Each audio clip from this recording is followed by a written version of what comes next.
Hello students. आज के class में हम लोग इंटीग्रेशन का कॉन्सेप्ट सीखने वाले हैं और ये जानने वाले हैं कि इंटीग्रेशन एरिया से कैसे एसोसिएटेड है।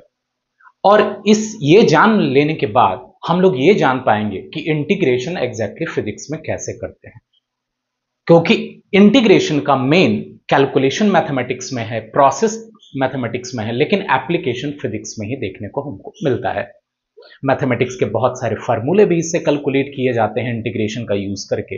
तो सबसे पहले समझते हैं कि आखिर इंटीग्रेशन को एरिया से क्यों एसोसिएट किया गया है ना। तो अभी हम कुछ स्टार्ट करने से पहले सिंपल हम एक अभी डायग्राम ड्रॉ करने वाले हैं और उस डायग्राम का एरिया कैलकुलेट करना होगा। तो अब डायग्राम क्या है पहले देखो। सपोज हमारे पास कुछ डायग्राम है ऐसा,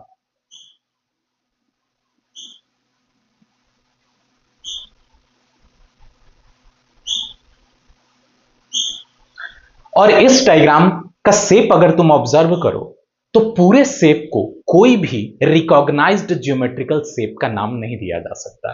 recognised geometrical shape it means ना तो ये सर्किल है, ना रेक्टेंगल है, स्क्वायर है, ना कोई क्वाड्रिलेटरल के किसी भी एक डेफिनेट शेप में है। तो जब कभी भी ऐसे शेप हमारे पास हो जो रिकॉग्नाइज्ड शेप से डिफरेंट हो, उनका एरिया अगर पता करना हो तो इसको अच्छे से ऑब्जर्व करो तो तुम देखोगे कि अगर इन पूरे डायग्राम को डिफरेंट रिकॉग्नाइज्ड शेप में बांटा जा सकता है। जैसे तुम देखो तो यहां से एक ट्रायंगल का फॉर्मेशन होते हुए दिख रहा है और ये स्क्वायर और ये दो रेक्टेंगल के फॉर्मेशन होते हुए दिख रहे हैं। पहले अगर हम इसको अलग अलग रिकॉग्नाइज्ड शेप में नहीं बांटते थे उस समय इसका एरिया फाइंड करना डिफिकल्ट हो रहा था, लेकिन जैसे ही हमने इसको कुछ रिकॉग्नाइज्ड शेप में बांटा, उन सब को एरिया को फाइंड करके हम ऐड कर दें तो ये पूरे डायग्राम का एरिया आ जाएगा। तो यहां से सीखने वाली बात क्या है कि अगर हमारे पास कोई ऐसा फिगर है जिसका एरिया पता करना है और अगर हम उस फिगर को रिकॉग्नाइज्ड ज्योमेट्रिकल शेप में डिवाइड कर सकें जिसका मेरे पास फार्मूला है, तो उन सब का एरिया कैलकुलेट करके ऐड कर देंगे तो उस पूरे फिगर का एरिया आ जाएगा। रिकॉग्नाइज्ड नहीं भी था ये पूरा डायग्राम, फिर भी हमने रिकॉग्नाइज्ड शेप में बांट के इनका एरिया कैलकुलेट कर लिया। लेकिन क्या सारे फिगर के लिए रिकॉग्नाइज्ड शेप में बांटना पॉसिबल है? तो आंसर है नहीं। तो इंटीग्रेशन एग्जैक्टली ऐसे ही फिगर का एरिया फाइंड करने के लिए है जो एग्जैक्टली रिकॉग्नाइज्ड शेप में बांटा नहीं जा सकता। अब रिकॉग्नाइज्ड शेप में बांटा नहीं जा सकता जिस प्रोसेस से हमने अभी किया उस प्रोसेस से, लेकिन अभी हम उसी को यहां पे सीखेंगे कि कुछ इरेगुलर सा शेप, कोई भी कर्व है उससे बाउंडेड एरिया पता करना है, वो कैसे पता करेंगे। तो अब हम लोग एरिया फाइंड करने के लिए जो कॉन्सेप्ट का यूज करने वाले हैं उस कॉन्सेप्ट का यूज पहले हम सर्किल के एरिया के लिए करते हैं। समझिएगा, सपोज हमारे पास एक सर्किल है कोऑर्डिनेट प्लेन पे,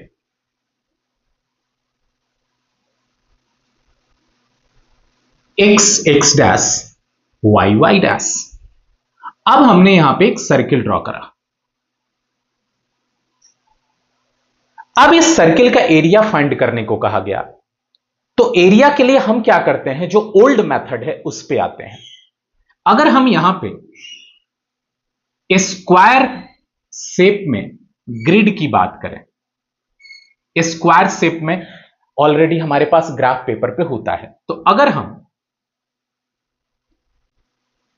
ऐसे स्क्वायर की बात करें जो स्क्वायर कंप्लीटली इस सर्किल के अंदर है, तो मान लो यहां पे दिख रहा है टोटल 16 स्क्वायर, लेकिन इस पूरे सर्किल का एरिया 16 स्क्वायर यूनिट से कहीं ज्यादा है, क्योंकि अभी तक हमने इन एरियाज को इंक्लूड नहीं किया। अगर तुम समझो तो ये जितने भी एरियाज होंगे बाहर वाले, अगर हम एक और स्क्वायर बना दें तो कुछ अंदर और कुछ बाहर, तो डिफरेंट है। इन सब का एरिया सर्किल के अंदर कैलकुलेट कर पाना एग्जैक्ट वे में पॉसिबल नहीं है अभी। तो अगर हमने सर्किल के अंदर प्रेजेंट कंप्लीट स्क्वायर को काउंट करा तो जो भी एरिया मिलेगा वो एग्जैक्टली अंडर एस्टिमेटेड एरिया होगा।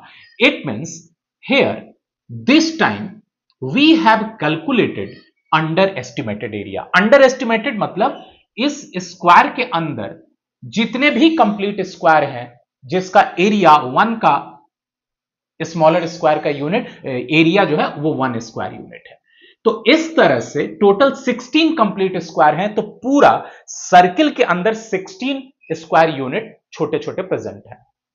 तो क्या सर्किल का एरिया 16 स्क्वायर यूनिट है? तो बिल्कुल नहीं। इस सर्किल का एरिया कहीं ना कहीं 16 स्क्वायर यूनिट से ज्यादा है। तो हमने जो ये 16 square unit recognised geometrical shape में बांट करके इसको किया, उसमें कुछ एरिया बच जाते हैं। That's why here we have calculated under estimated area. Under estimated area, ये वर्ड समझना, अंडर एस्टिमेटेड। अब आते हैं एक और तरीका सर्किल का एरिया फाइंड करने के लिए। अगेन हमारे पास कोऑर्डिनेट प्लेन में सर्किल है और इस बार हम लोग क्या कंसीडर करते हैं कि सर्किल के बाहर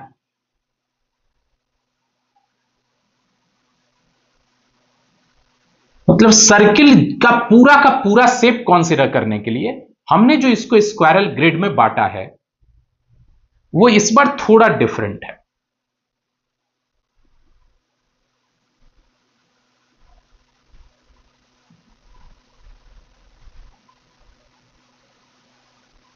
अब आप देख सकते होंगे कि यहां पे अगर हम ये सारे स्क्वायर को भी सर्किल के अंदर इंक्लूड करें कंप्लीटली, तो ये सारे के सारे स्क्वायर को इंक्लूड करने का मतलब है हमने सर्किल के एरिया से कुछ ज्यादा एरिया कैलकुलेटेड कर डाला।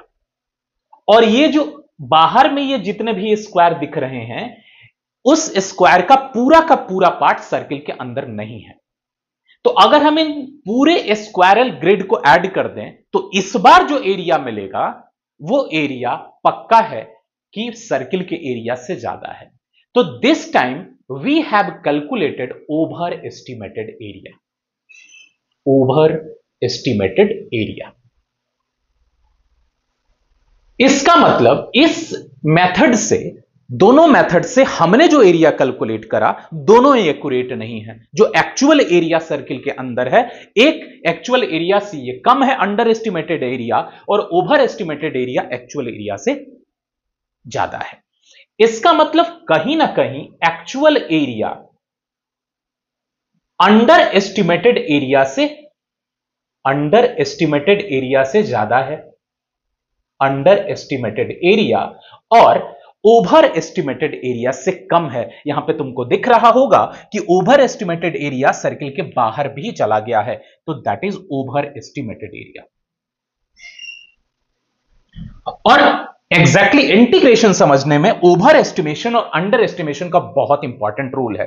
तो हमने यहां पे क्या दिखाया कि एरिया ऑफ सर्किल दो तरह से कैलकुलेट किए जा सकते थे, अंडर एस्टिमेशन और ओवर एस्टिमेशन, लेकिन दोनों ही एक्यूरेट नहीं है, एक्चुअल एरिया से वो बहुत डिफरेंट है। अब यहां पे समझने वाली बात और क्या है कि अब हमने इस सर्किल के अंदर जो स्क्वायरल डिवीजन किया है, स्क्वायर के शेप में जो हमने ग्रिड सेलेक्ट किए हैं उसके साइड लेंथ को छोटा कर दो। तो अगर उसकी साइड लेंथ को छोटा कर दो तो अब नंबर ऑफ कंप्लीट स्क्वायर जो सर्किल के अंदर आ सकते हैं, सोचो हमने स्क्वायर ग्रिड के एरिया को और छोटा कर दिया। जो स्मॉलेस्ट स्क्वायर सर्किल के अंदर पॉसिबल था उसका साइड लेंथ और कम हो गया। तो जब उसका साइड लेंथ और कम हो गया तो पक्का है कि अब जो एरिया अभी बचा हुआ था उसके अंदर भी कुछ और कंप्लीट स्क्वायर ऐड किए जा सकते हैं। अब उसके अंदर भी कुछ और कंप्लीट स्क्वायर ऐड किए जा सकते हैं। तो हम तो नंबर ऑफ कंप्लीट स्क्वायर की बात कर रहे हैं जो सर्किल के अंदर हो जाए, तो इस बार नंबर ऑफ कंप्लीट स्क्वायर ज्यादा हो गया। तो कहीं ना कहीं हमने वन स्मॉलर स्क्वायर का जो साइड छोटा किया, ऐसा करने के बाद हमारा under estimated area longer side वाले स्क्वायर के कंपैरिजन में बढ़ गया। तो जब अंडर एस्टिमेटेड एरिया बढ़ गया तो now under estimated area becomes close to the actual area. और अगेन हम यहां से स्मॉलर ग्रिड सेलेक्ट करेंगे। तो स्मॉलर ग्रिड सेलेक्ट करने में पक्का है कि ये जो बाहर में स्क्वायर प्रेजेंट है,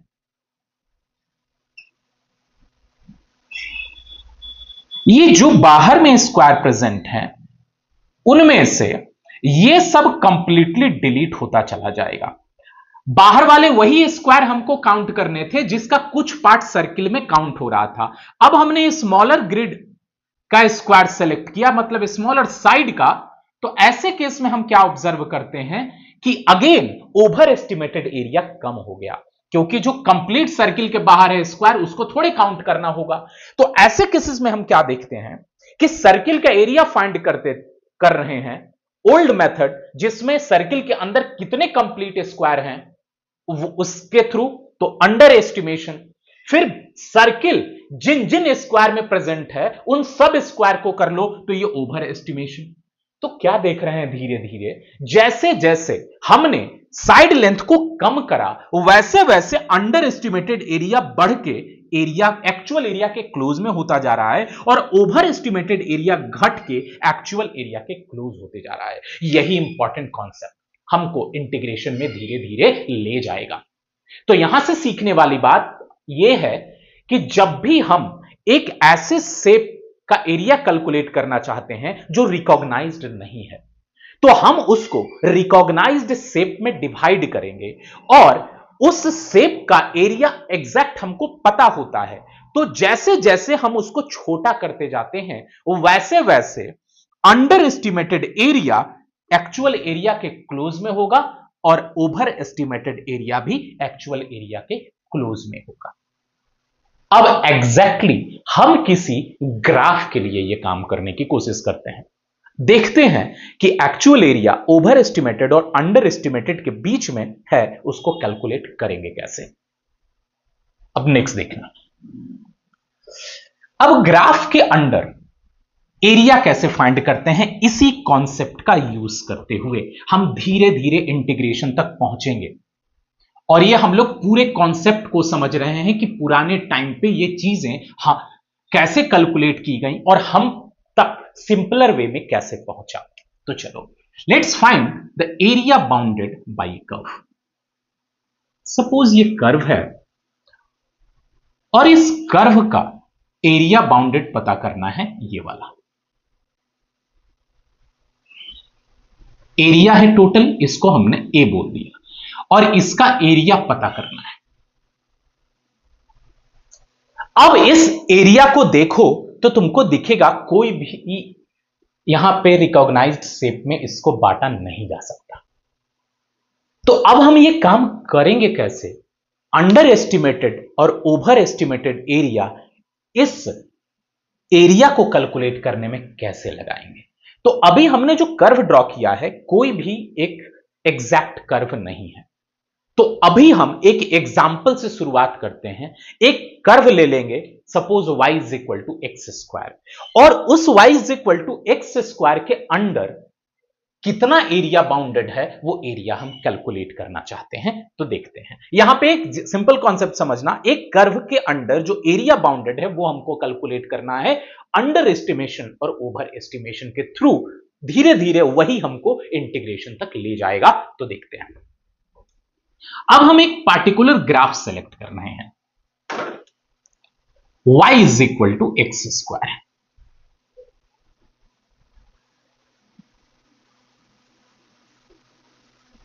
सपोज ये y is equal to x square graph है, this is x and this is y axis. Now we have to find suppose area bounded by the curve. ये पूरा का पूरा ये एरिया हमको कैलकुलेट करना है। अब इस एरिया को कैलकुलेट करने के लिए हम क्या करते हैं, इसको 2, ये ए पॉइंट है, 0 से लेकर के ए पॉइंट के बीच में y is equal to x square curve कितना एरिया बाउंड कर रहा है, वो एरिया हमको पता करना है।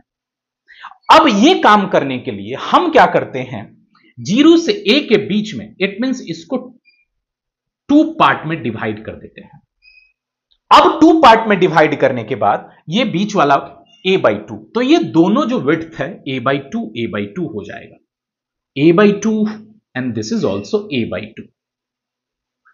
अब ये पॉइंट a/2, अब इस पॉइंट की कोऑर्डिनेट की बात करें तो डिफरेंट है, x कोऑर्डिनेट इसका a/2 है, तो y coordinate is the square of the x coordinate, that will B a² divided by 4।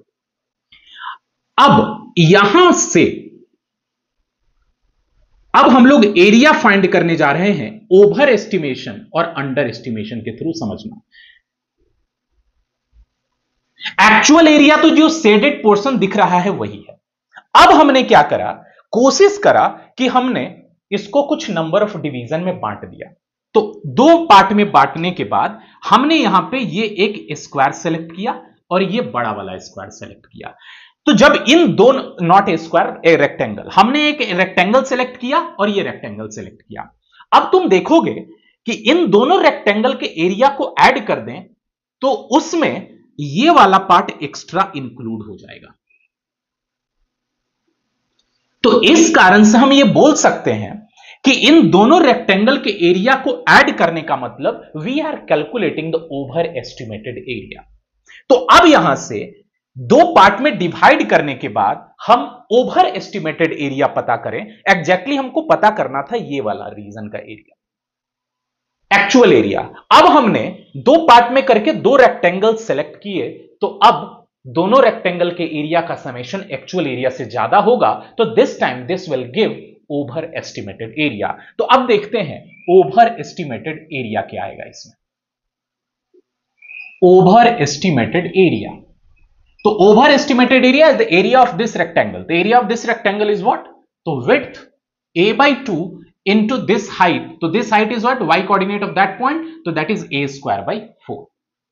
इसका मतलब ओवर एस्टिमेटेड एरिया आ गया aq/8। अब सॉरी, ये तो केवल एक का आया, अब इसका भी इसमें ऐड कर दो, प्लस इसमें ऐड कर देंगे तो क्या आएगा, ये वाला हाइट, तो ये वाला हाइट अगर तुम निकालो तो इसका x कोऑर्डिनेट कितना है, इस पॉइंट का x कोऑर्डिनेट कितना है a, तो एग्जैक्टली इस पॉइंट का y कोऑर्डिनेट एग्जैक्टली कितना हो जाएगा, a², दैट इज a,a²। तो इस केस में ये वाला हाइट हो जाएगा a², और विड्थ कितना है, तो a/2, तो a/2 इंटू a²। तो this time over estimated area is aq/8 plus aq/2, तो दैट इज इक्वल टू, इसको सॉल्व कर लें अगर, तो 5aq डिवाइडेड बाई 8। तो ओवर एस्टिमेटेड एरिया 5aq/8 आया। अब आते हैं अंडर एस्टिमेटेड एरिया। तो अब इस कर्व के अंडर में ये वाला केवल रेक्टेंगल हम कंसीडर कर रहे हैं, तो इस रेक्टेंगल में ये वाला एरिया अगर हम केवल फाइंड करें तो वो एक्चुअल एरिया से बहुत कम है। तो ऐसे केस में ये जो रेक्टेंगल, और हम कहीं रेक्टेंगल बना नहीं पाएंगे सेम डायमेंशन का, तो इसके लिए हम बोल सकते हैं कि इसका जो एरिया आएगा वो बोल सकते हैं अंडर एस्टिमेटेड एरिया। तो under estimated area is simple area of this only rectangle. तो नाउ अंडर एस्टिमेटेड एरिया, इसके लिए देखें अंडर एस्टिमेटेड एरिया, तो that is equal to width a/2 into width a/2 into that is height a², तो that is aq divided by 2। तो यहां से जो हमको मिला वो under estimated, not my mistake, this is a², हमने इसका एरिया फाइंड करा तो ये हाइट होगा, this height is a² divided by 4, तो this is aq/8 I think. समझना, मिस्टेक थोड़ा सा तुम लोग ऑब्जर्व करना, a/2 इंटू a²/4 aq/8 आ गया। तो अगर हम एक्चुअल एरिया की बात करें तो वो actual area is greater than under estimated area, under estimated area and less than over estimated area. Less than over estimated area. तो अब इस केस में जो एरिया है वो ए हम नाम रख दें और under estimated area A q divided by 8 and over estimated area is 5AQ divided by 8। तो एक्चुअल एरिया इन दो बाउंड्री के बीच में है। अब और क्या कर सकते हैं, तो अब अगली बार क्या करते हैं कि यहां पे हमने जो दो डिवीजन किए हैं इस बार डिवीजन को और ज्यादा करते हैं, मतलब विड्थ को और कम करते हैं। इस बार 4 पार्ट में डिवाइड करते हैं। देखते हैं 4 पार्ट में डिवाइड करने के बाद over estimated area under estimated area में क्या चेंज आता है ना। तो अब नेक्स्ट केस समझना, अब हम इसको 4 केस में डिवाइड करने वाले हैं, मतलब 4 पार्ट्स में।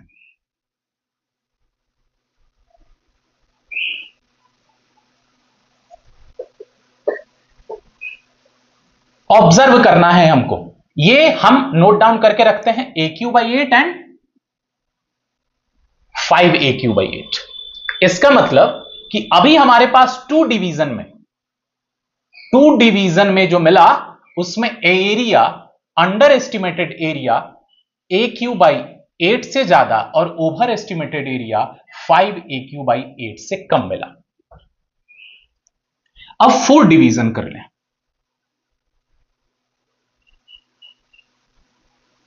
कर्व वही y = x², और ये 0 से a तक के बीच का एरिया पता करना है। This is a,a²। अब इसको हमने 4 डिवीजन में बांट लिया। This is a/4। अगर 0 से a तक 4 डिवीजन में बांटा तो this is a/4, this is twice of a/4, this is thrice of a/4। X coordinate, इसका एक्स कोऑर्डिनेट लिखा गया। लेकिन हम सबके विड्थ की बात करें तो सबका विड्थ a/4, a/4 और a/4 ही है। ये विड्थ है, सबका विड्थ a/4। अब ओवर एस्टिमेटेड एरिया में रेक्टेंगल कंसीडर करते हैं। ये एक रेक्टेंगल हो जाएगा, फिर अगला ये एक रेक्टेंगल हो जाएगा, फिर अगला ये एक रेक्टेंगल हो जाएगा, और फिर नेक्स्ट वन ये एक रेक्टेंगल हो जाएगा। तो हमारे पास first rectangle, second, third and fourth rectangle, ये 4 रेक्टेंगल हो गए। अब ये चारों रेक्टेंगल का एरिया अगर हम पता करें, उन सबको ऐड कर दें, तो अगेन ये सब एरिया अभी भी एक्स्ट्रा है, तो अगेन ये ओवर एस्टिमेटेड एरिया भी है। लेकिन पहले वाले से 2 डिवीजन के कंपैरिजन में ये कैसे डिफरेंट है, हम उस पे आते हैं। ठीक है, तो पहले ये एरिया कैलकुलेट करते हैं, ओवर एस्टिमेटेड एरिया।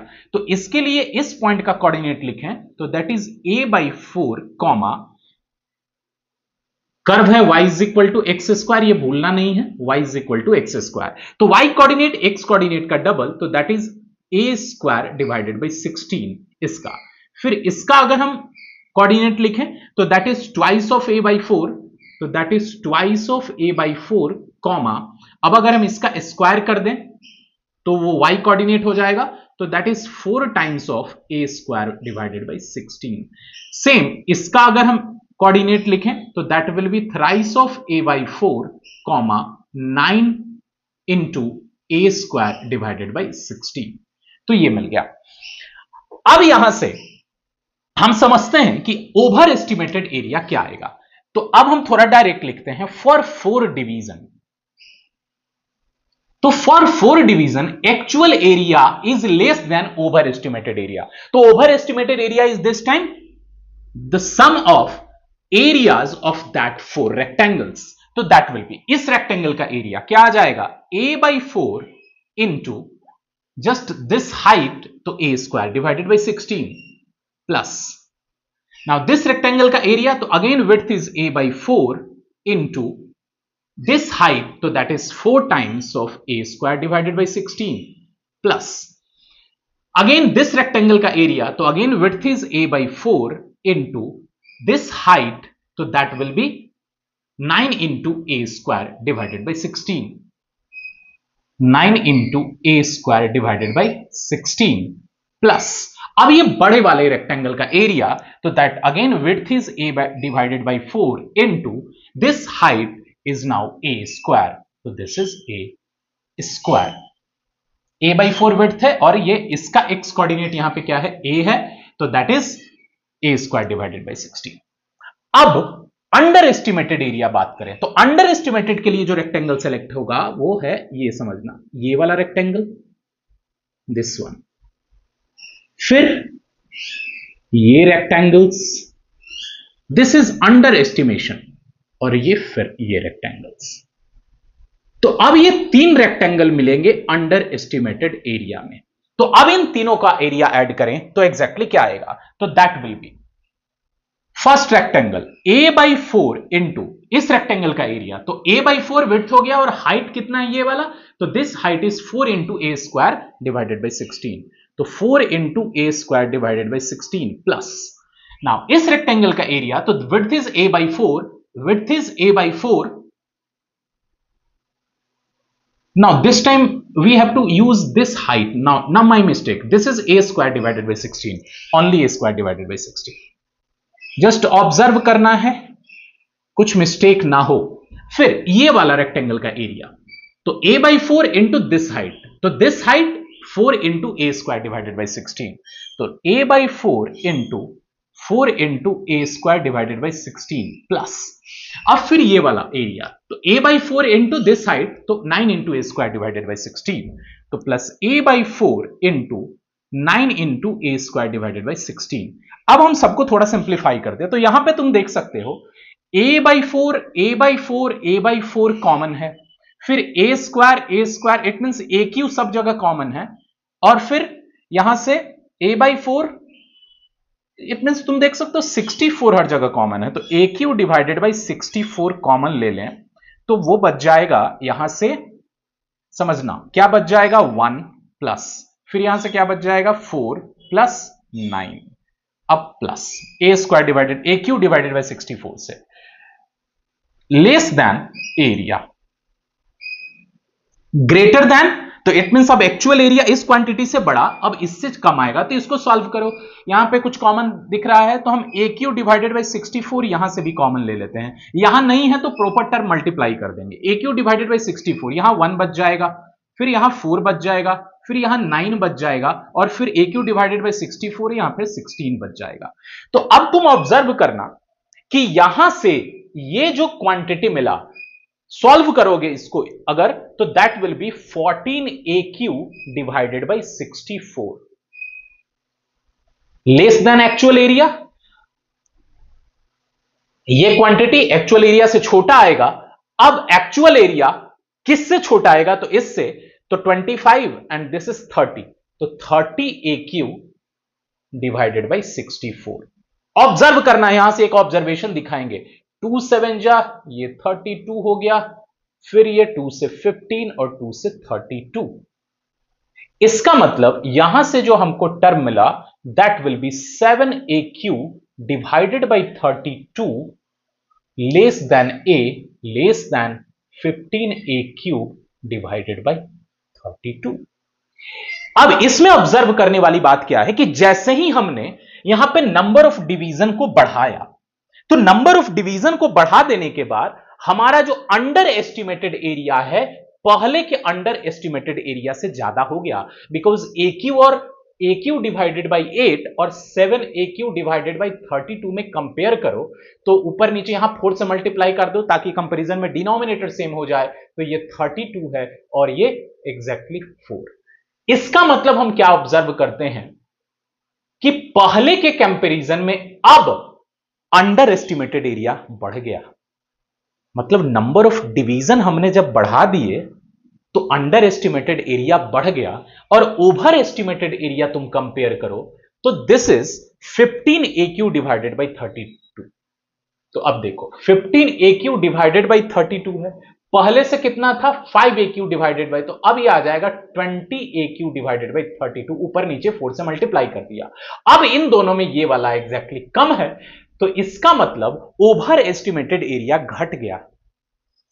तो अब ये तुमको कहीं ना कहीं यह सोचने पे मजबूर कर रहा होगा कि नंबर ऑफ डिवीजन इसके अंदर बढ़ाते जाएं तो उस केस में under estimated area actual area के क्लोज में शिफ्ट करते जाएगा बढ़ते बढ़ते, और ओवर एस्टिमेटेड एरिया घटते घटते एक्चुअल एरिया के क्लोज में शिफ्ट होता चला जाएगा। तो अब यह बोलना बहुत आसान है, शिफ्ट होते चला जाएगा, नंबर ऑफ डिवीजन को बढ़ा देंगे तो यह कैसे होगा।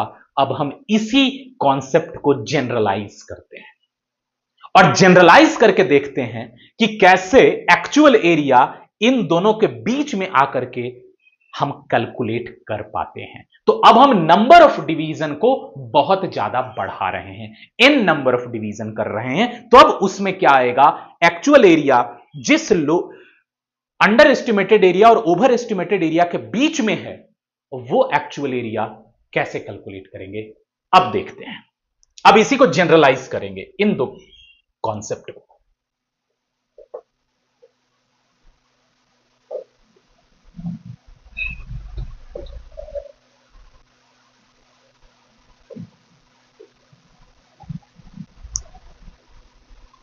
बहुत ही मजेदार है, इससे तुम समझ पाओगे कि इंटीग्रेशन एग्जैक्टली हम तक कैसे पहुंचा, उसके कॉन्सेप्ट को अच्छे से समझ पाओगे। अब हम लोग कर्व सेलेक्ट करते हैं, ये कर्व वही है y = x²। अब हम बीच का कोई भी सेक्शन कंसीडर करते हैं।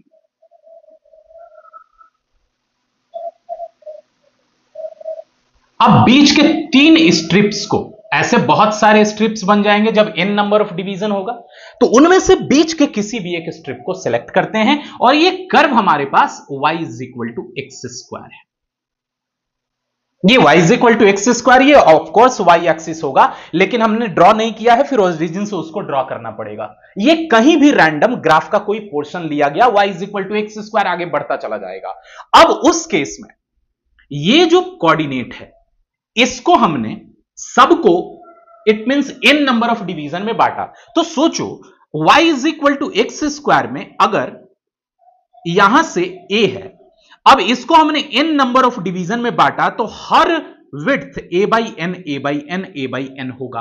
तो उसी तरह समझो n नंबर ऑफ डिवीजन करने के बाद 0 से a तक जो है उसको n नंबर ऑफ डिवीजन करेंगे, तो हर विड्थ रेक्टेंगल जो हम यहां पे स्ट्रिप दिख रहा है, वर्टिकल स्ट्रिप, सबका विड्थ a/n हो जाएगा। यह समझना है, सबका विड्थ a/n। अब ये जो है इसको हम कंसीडर करते हैं r-1 × a/n और इसको r × a/n। तुम बोलोगे ये क्या है, इसको समझते हैं। जहां पे r वैरी कर रहा है 0 से लेकर के n तक। अब जैसे हमने ये y = x² कर्व सेलेक्ट किया, तो अब यहां से बढ़ते चले जाएंगे, ये a तक था, अब इसमें n नंबर ऑफ डिवीजन में बांटा, तो n नंबर ऑफ डिवीजन में बांटने के बाद मान लो यहां पे 4 ही पार्ट था, तो सबका a/4 हो गया। अब अगर सबका a/4 हो गया, तो ये वाला इसका x कोऑर्डिनेट क्या होता है, a/4, इसका x कोऑर्डिनेट क्या होता है, ट्वाइस ऑफ a/4, इसका x कोऑर्डिनेट क्या होता है, थ्राइस ऑफ a/4। तो इसी तरह से जो फर्स्ट, सेकंड, थर्ड स्ट्रिप, तो आर्थ स्ट्रिप के लिए r × a/n, जहां r वैरीज कर रहा है 0 से लेकर के n तक, बस उसके लिए है, एक जनरल r ले लिया गया। अब r बोलेगे कौन सा पोजीशन वाला इधर से जा रहे हैं, तो यही तो बोल रहे हैं कि r 0 से लेकर के n तक वैरी कर रहा है, हम कहीं से भी बीच का कोई 3 स्ट्रिप उठा करके लिख लिए हैं। जनरलाइज हम ऐसा ही करेंगे। अब हम आते हैं कि अगर इन सब में under estimated area, over estimated area की बात करें, तो अब हम केवल इसके एरिया की बात कर रहे हैं, ध्यान से समझना, इस स्ट्रिप के एरिया की। तो इस स्ट्रिप में अगर हम ओवर एस्टिमेशन करें, तो ओवर एस्टिमेशन इस स्ट्रिप के लिए ये रेक्टेंगल का एरिया हो जाएगा, और अंडर एस्टिमेटेड करें तो अंडर एस्टिमेशन एरिया ये वाला एरिया आ जाएगा। और ये जो एक्चुअल एरिया है, इसको हमने del A नाम रखा है। Actual area under the curve between these two vertical strip is del ए।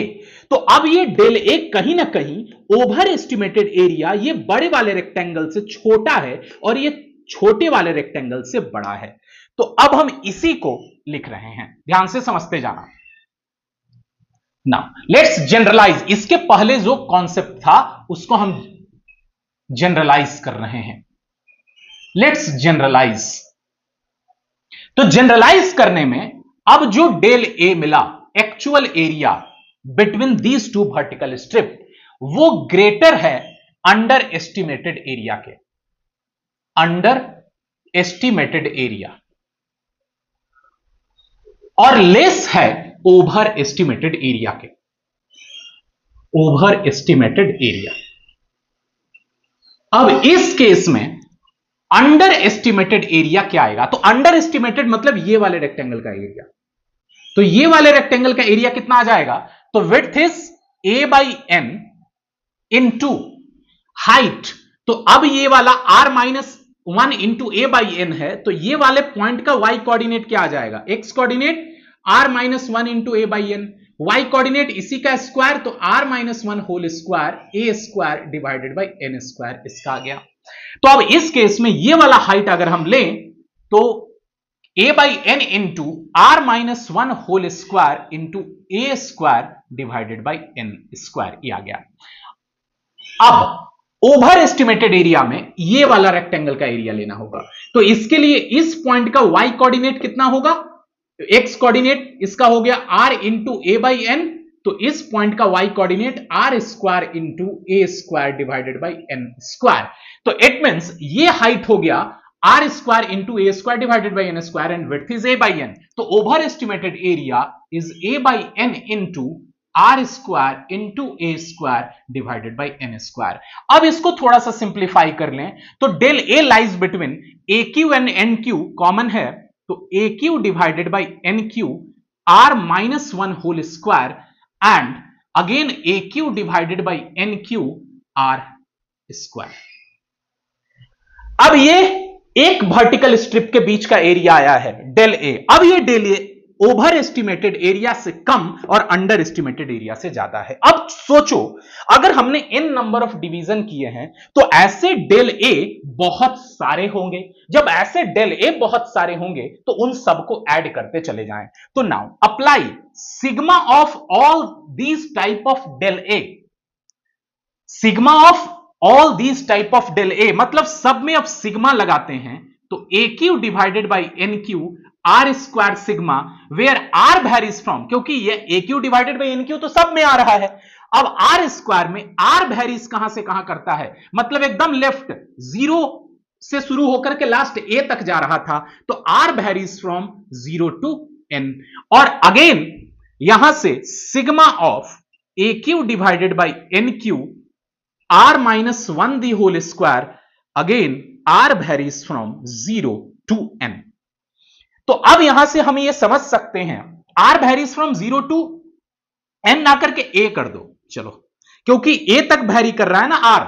हमने यहां से देखा ये, तो ये लास्ट में कहां तक वेरी कर रहा है, ए तक, तो इसीलिए आर वेरीज फ्रॉम 0 टू,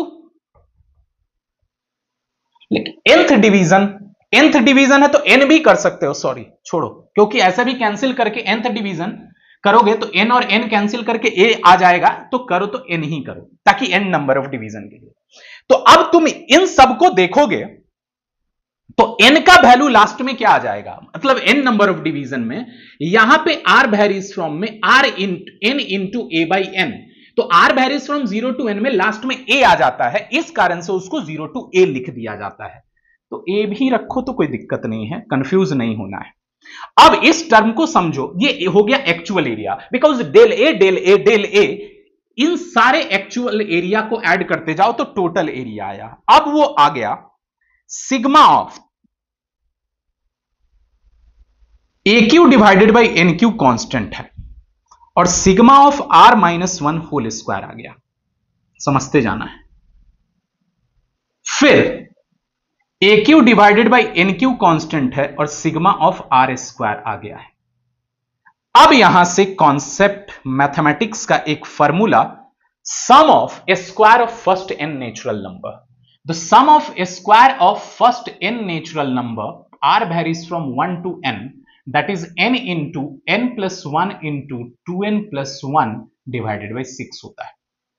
अब यहां से r माइनस 1 होल स्क्वायर है, तो इसका मतलब जहां भी r है, जहां भी n तुमको दिख रहा है, वहां पे एग्जैक्टली क्या कर देना होगा, वहां पे कर देना होगा n minus 1।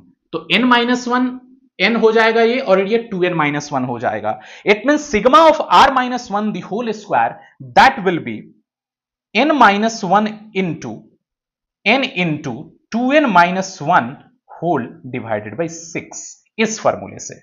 Less than actual area and again less than the over estimated area, तो AQ by NQ and sigma of R square where R varies from 0 to A 0 to N, जो करना है कर सकते हो। तो N के लिए हम लोग ले रहे हैं, तो उस केस में हम लिख सकते हैं 1 square plus 2 square plus 3 square up to n square, direct फॉर्मूले से n into n plus 1 into 2n plus 1, ये आ गया।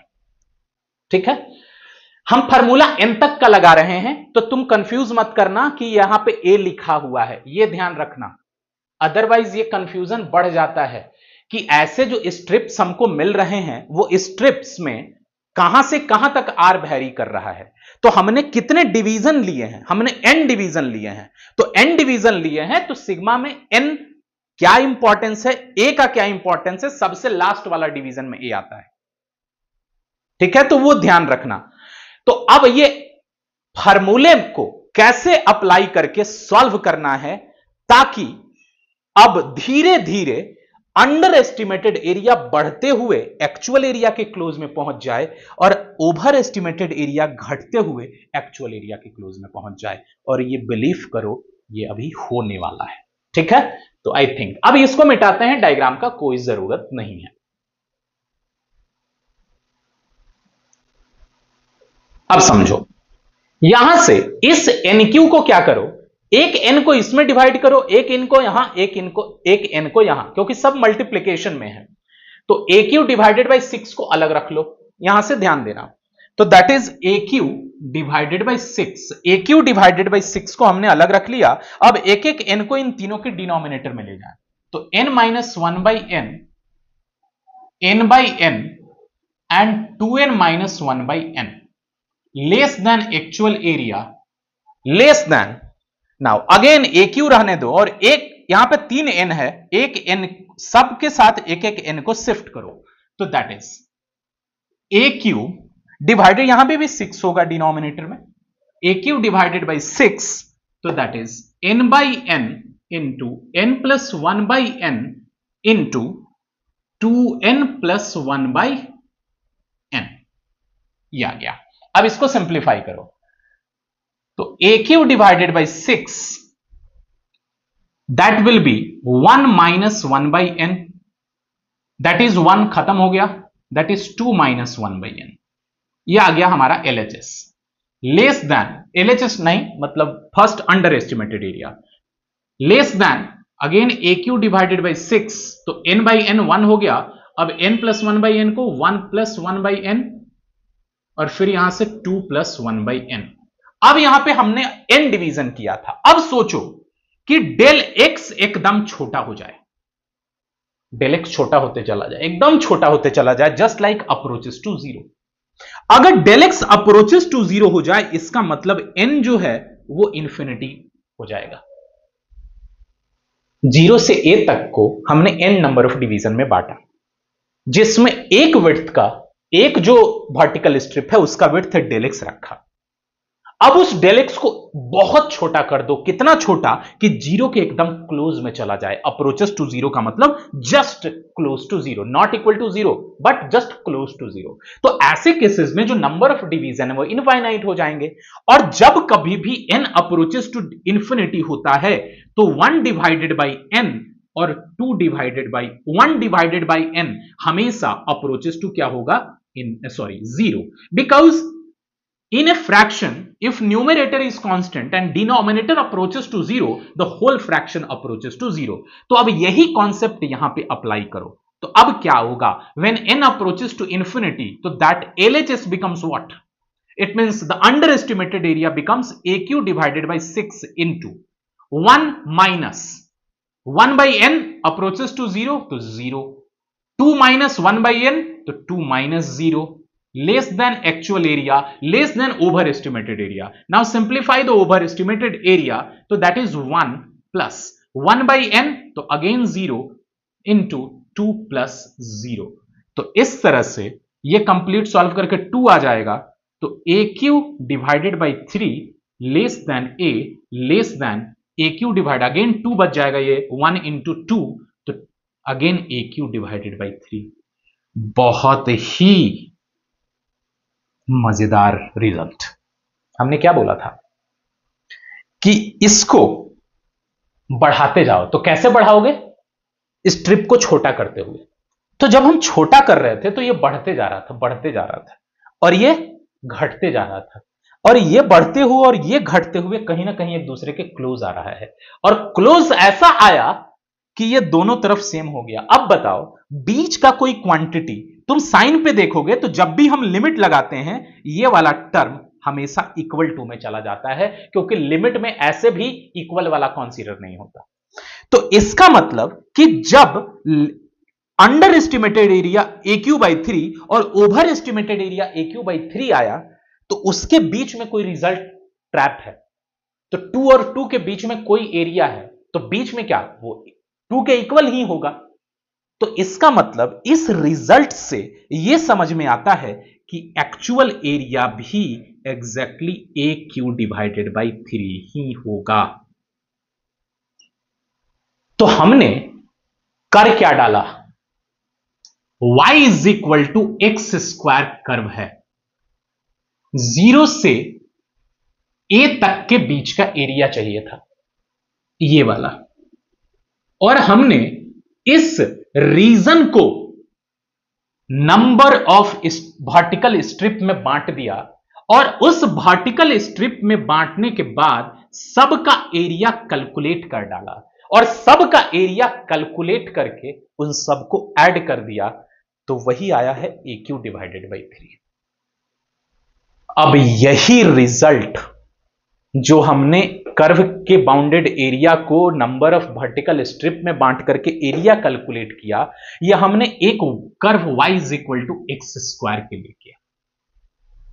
अब अगर यही कर्व जनरल होके y is equal to f of x हो जाए, it means now we will generalize how we can find area bounded by y is equal to f of x from x is equal to 0 to x is equal to a.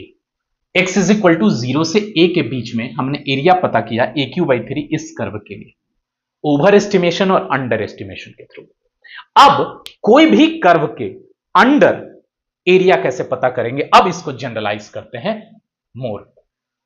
किसी भी curve के लिए क्या concept use करना होगा, जो अभी हमने करा है ना उसी को यूज करेंगे. कैलकुलेशन में थोड़ा सा ध्यान रखना, वो मिस्टेक हो सकता है हमसे कैलकुलेट करते हुए भी, लेकिन मेन कॉन्सेप्ट को समझते जाना.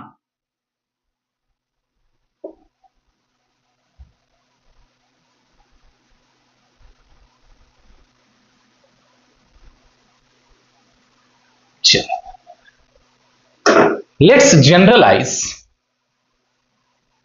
Let's find area under y is equal to f of x from x is equal to 0 to x is equal to a. इसका मतलब कि अब हमारे पास एक कर्व है, ये y is equal to f of x है, और x इज इक्वल टू 0 से x is equal to a के बीच का एरिया चाहिए. तो इसके लिए हमने क्या करा, यहां पे एक वर्टिकल स्ट्रिप सेलेक्ट किया. जिस वर्टिकल स्ट्रिप का जो लेफ्ट साइड का कोऑर्डिनेट है x है, और ये जो विड्थ है ये विड्थ को हमने डेल एक्स कंसीडर किया। तो जब इस विड्थ को डेल एक्स कंसीडर किया तो ये वाला पॉइंट का एक्स कोऑर्डिनेट हो जाएगा एक्स प्लस डेल एक्स। ऐसे केस में इस पॉइंट का कोऑर्डिनेट क्या होगा, x comma y, because y is equal to f of x है, तो इस पॉइंट का एक्स कॉमा वाई, और इस पॉइंट का कोऑर्डिनेट क्या हो जाएगा, एक्स कोऑर्डिनेट है एक्स प्लस डेल एक्स, तो y coordinate y plus del y. तो अब ये डेल एक्स है और जो डेल वाई है वो कौन सा है, तो हमने इसको ओवर एस्टिमेटेड एरिया के थ्रू ऐसे देखा, तो ये वाला है डेल वाई। एक्स को जब कुछ अमाउंट से चेंज करते हैं तो वाई भी कुछ अमाउंट से चेंज हुआ, वो कितना है, ये डेल वाई है। अब यहां पे ये जो इसके अंडर में एरिया हमको दिख रहा है उसको हम नाम रख रहे हैं डेल ए। ये कर्व के नीचे ये पूरा एरिया डेल ए। अब ये डेल ए एरिया दो एरिया के बीच में बाउंडेड है, over estimated and under estimated. तो अंडर एस्टिमेटेड एरिया क्या हो जाएगा इसका, तो this width is again under estimated area, तो ये वाला रेक्टेंगल का एरिया, तो that is what, del x into this height, तो वाई इंटू डेल एक्स। ये वाला हाइट कितना होगा, तो वाई, तो इट मींस ये इस रेक्टेंगल का एरिया जो यहां पे दिख रहा है that will y into del x. तो under estimated area is y into del x, and now the over estimated area is area of this large rectangle, तो it means del x into this height, and this height is y plus del y. तो इसका मतलब that will be width del x है और height हो गया Y plus del y. ये हमको मिल गया इस कर्व के अंडर में डेल एक्स विड्थ के अंदर में प्रेजेंट एरिया, जो कि अंडर एस्टिमेशन से ज्यादा है और ओवर एस्टिमेशन से कम है। अब ऐसे वर्टिकल स्ट्रिप 0 से a के बीच में बहुत सारे हैं, तो अब हम अगेन इसमें सिग्मा लगा देते हैं, sigma of del a, sigma of del a इसमें लगाएं। तो अब ओवर एस्टिमेशन में सिग्मा लगाएंगे, तो अब इस केस में जो x है वो वैरी कर रहा है 0 टू a, तो sigma of del x y plus del y in which x varies from 0 to a, and here again y into del x where x varies from 0 to a। अब यहां पे sigma of del a तो a बन जाता है, इसमें कोई problem नहीं है। अब sigma of a del a बन गया, तो अब ये टर्म आ जाएगा y into del x, x varies from 0 to a, and that sigma of x is equal to 0 to a del x into y plus del y। समझते जाना है। तो अब एक्चुअल एरिया a है, अब ये दो के बीच में ट्रैप है, ओवर एस्टिमेशन और अंडर एस्टिमेशन के बीच में। तो अब यहां पे डेल एक्स को अप्रोचेस टू 0 कर दो, क्योंकि हमने एग्जैक्टली अभी सीखा है y is equal to x square के लिए, अब उसी को y is equal to f of x के लिए जनरलाइज कर रहे हैं। तो अगर डेल एक्स अप्रोचेस टू 0 होगा, ऐसे केस में जो नंबर ऑफ पीसेज हैं x इज इक्वल टू 0 से a y into del x, कुछ ऐसा लिख देते हैं। तुम बोलोगे ये रिप्रेजेंटेशन क्या है, because when we have to sum the infinite number of terms, then for that summation start from the word s। अब इसी का elongated form ये इंटीग्रेशन का सिंबल यूज होता है। अब ये इंटीग्रेशन वर्ड अभी हम यूज नहीं कर रहे हैं, जस्ट बता रहे हैं कि इसी समेशन को इस इलोंगेटेड फॉर्म में रिप्रेजेंट तब करा जाता है जब हम समेशन के अंडर में इनफाइनाइट नंबर ऑफ टर्म्स को सम कर रहे हैं। तो जब भी हम इनफाइनाइट नंबर ऑफ टर्म्स को सम करते हैं तो इस सिग्मा के बदले ये वाला साइन यूज कर लिया जाता है। अब यहां से x is equal to 0 to a, अब y इज इक्वल टू, अब डेल एक्स जब अप्रोचेस टू 0 हो जाता है तो ऐसे केसेस में हम डेल एक्स को लिखते हैं dx। तो अब ये डेल एक्स के बजाय हो जाएगा dx। अब जो डेल एक्स अप्रोचेस टू 0 करने के बाद आया, अब यहां से इस टर्म को भी x is equal to 0 to a. अब यहां से समझना कि del y into del x, y into del x plus del x into del y, ये आया। अब एग्जैक्टली ये डेल एक्स और ये डेल वाई को समझ लो। अगर ये del x approaches to zero है तो डेल वाई भी उसके अकॉर्डिंगली बहुत कम अमाउंट से चेंज करेगा। और जब भी तुम टू वेरी स्मॉल क्वांटिटी को मल्टीप्लाई करते हो तो ऐसे केस में del x into del y is very very small. अब अगर वो बहुत स्मॉल होगा तो it means that can be neglected, इसको हम इग्नोर कर देते हैं अपने कैलकुलेशन में। तो ऐसे केस में अब हमारे पास जो not this is area, actual area, तो ऐसे केस में जो एरिया है वो अब दो सेम टर्म के बीच में ट्रैप हो गया, y into d x from x is equal to 0 to a and that is y into d x, क्योंकि dx डेल एक्स को हम क्या लिख देते हैं dx जब इनफाइनाइट टर्म्स का समेशन हो 0 टू a। तो अब यहां से जो एरिया है वो क्या मिल गया, y into d x from x is equal to a, sorry x is equal to 0 to a। मेरा एम क्या था, y is equal to f of x के under x is equal to 0 से x is equal to b, sorry x is equal to 0 से x is equal to a के बीच का area. इसका मतलब ये पूरे कर्व का एरिया हमको पता करना था।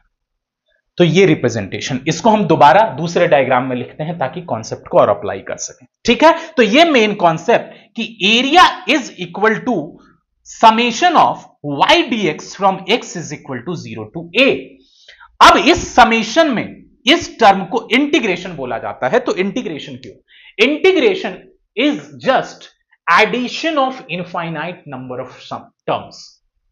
तो इंटीग्रेशन यहां पे इसलिए बोल रहे हैं because we are adding the area of infinite number of rectangles, that's why इसको हम इंटीग्रेशन बोलते हैं। अब ये देखो हमने क्या करा, शुरुआत की थी जो सर्किल से, कि जब कभी भी हमारे पास कोई ऐसा फिगर मिल जाए जिसका एरिया हमको डायरेक्ट फार्मूले से नहीं पता, नहीं कैलकुलेट कर सकते, तो हम कोशिश करते हैं कि उसको कुछ रिकॉग्नाइज्ड शेप में बांट दें और बांटने के बाद उन सब का एरिया कैलकुलेट करके एडअप कर दें। अब वही क्वेश्चन आया कि क्या वो कॉन्सेप्ट इस तरह के कर्व के अंडर में जो एरिया आ रहा है उसके लिए यूज कर सकते हैं।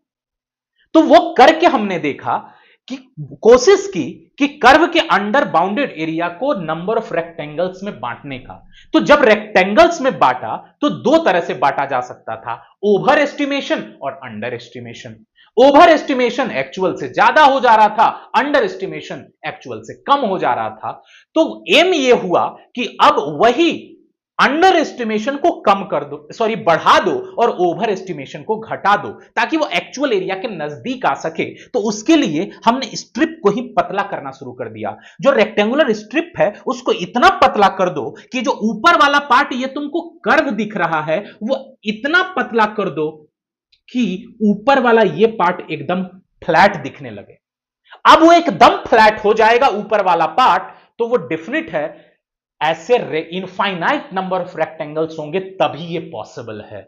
और वही हमने काम किया और उन इनफाइनाइट नंबर ऑफ रेक्टेंगल्स को ऐड कर दिया गया, सॉरी एरिया को ऐड कर दिया गया, और उसके बाद इस पूरे कर्व के अंडर बाउंडेड एरिया पता चल गया। तो इंटीग्रेशन एग्जैक्टली हम बोलते हैं तब उसका कंप्लीट एसोसिएशन इन एरिया से है। तो जब भी हम इंटीग्रेशन फाइंड करने की कोशिश करते हैं किसी भी टर्म का x is equal to 0 to a मान लो किया गया, तो अब यहां पे प्रेजेंट जो भी फंक्शन है, यहां पे y is equal to f of x function की बात कर रहे थे, तो यहां पे प्रेजेंट जो भी फंक्शन है वो फंक्शन के अंडर एरिया कितना है, कहां से कहां तक, तो x इज इक्वल टू 0 से लेकर के x is equal to a के बीच में। तो यही हम समझना चाह रहे थे कि how area is associated to integration, और इसी के लिए हमने ये सीखा कि कैसे किसी भी कर्व के बाउंडेड एरिया को इनफाइनाइट नंबर ऑफ पीसेस में बांट करके वो काम कर लेते हैं। अब इसका जो दिमाग में रखने वाली बात जो हमारे काम का है, अब उस पे पहुंचते हैं, आते हैं।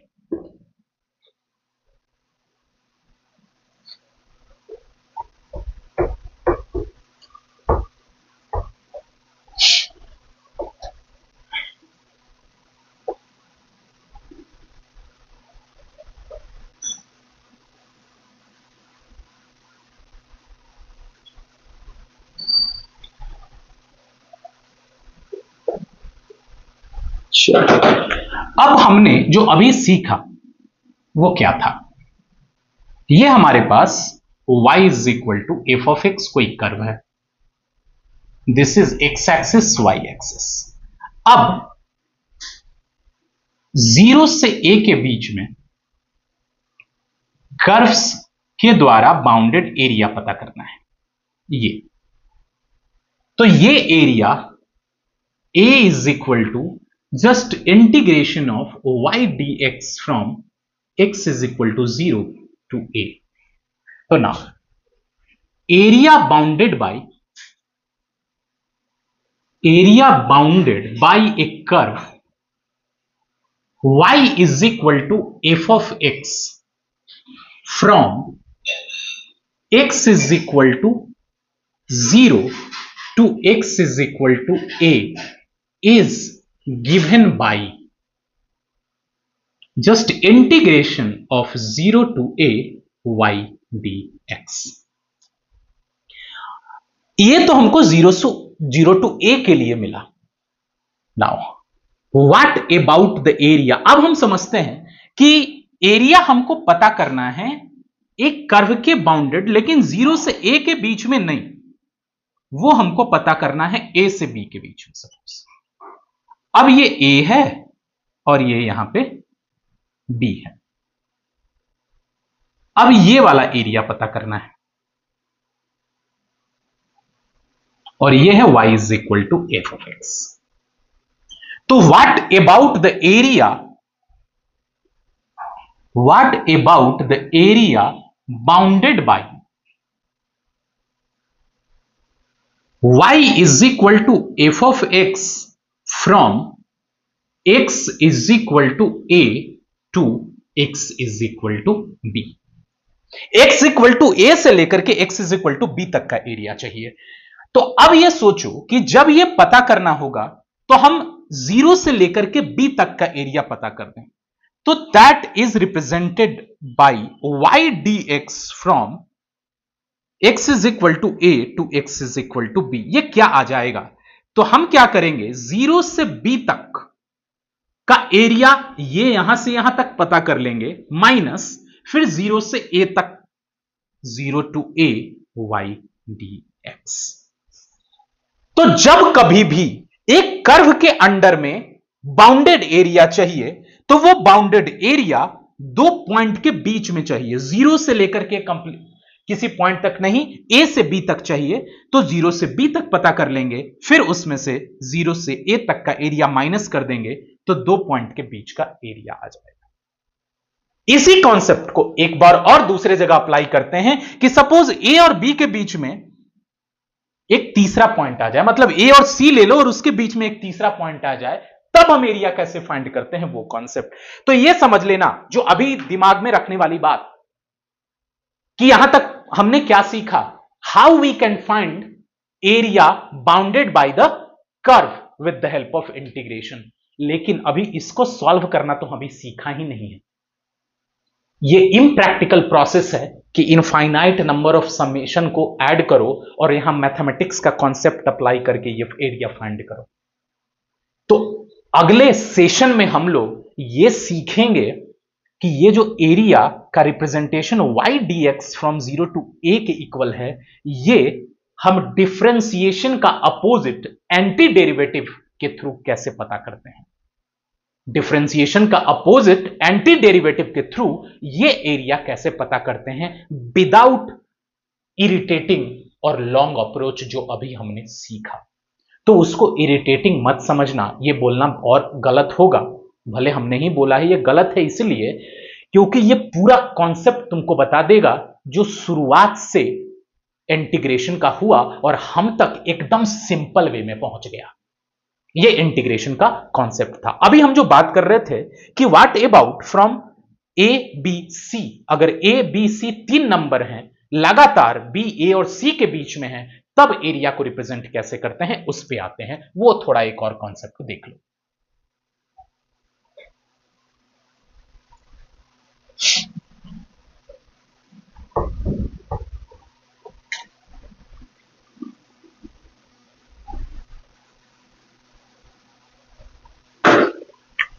नाउ सपोज हमारे पास एक कर्व है y is equal to f of x,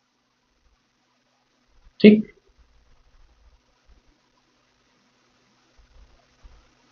अब यहां से एक पॉइंट है A, एक पॉइंट है B और एक पॉइंट है C।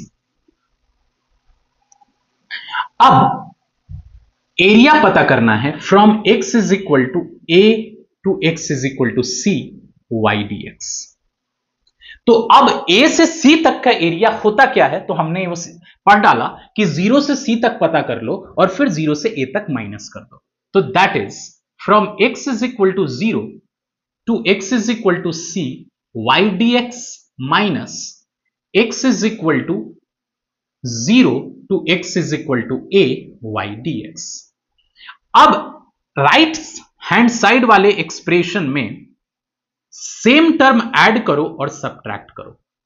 तो y dx minus y dx from x is equal to 0 to b, समझना इसको पहले, प्लस अब यही क्वांटिटी ऐड भी कर रहे हैं x is equal to 0 to x is equal to b। अब फिर ये ऑलरेडी लास्ट वाला टर्म जो हमारे पास है वो लिख दिया minus of y dx from x is equal to 0 to x is equal to b। अब यहां से तुम इस टर्म को देखना, इस चारों टर्म को। अब इसमें हम तुमको रीजन दिखाते हैं a से b तक का अलग और c से b तक का अलग। तो a से b तक के लिए क्या करना होगा, 0 से b माइनस 0 से a। तो तुमको दिख रहा होगा ये वाला टर्म 0 से b माइनस 0 से a, ये वाला लास्ट का दो टर्म, उसको हम पहले लिख रहे हैं बस। x is equal to 0 to x is equal to b from for y dx minus x is equal to 0 to x is equal to a y dx, फिर प्लस। अब इसको देखो, x इज इक्वल टू, अगर b से c तक का area चाहिए तो क्या होगा, 0 से c माइनस 0 से b। तो ये अब ये वाला टर्म हम दूसरी बार लिख रहे हैं।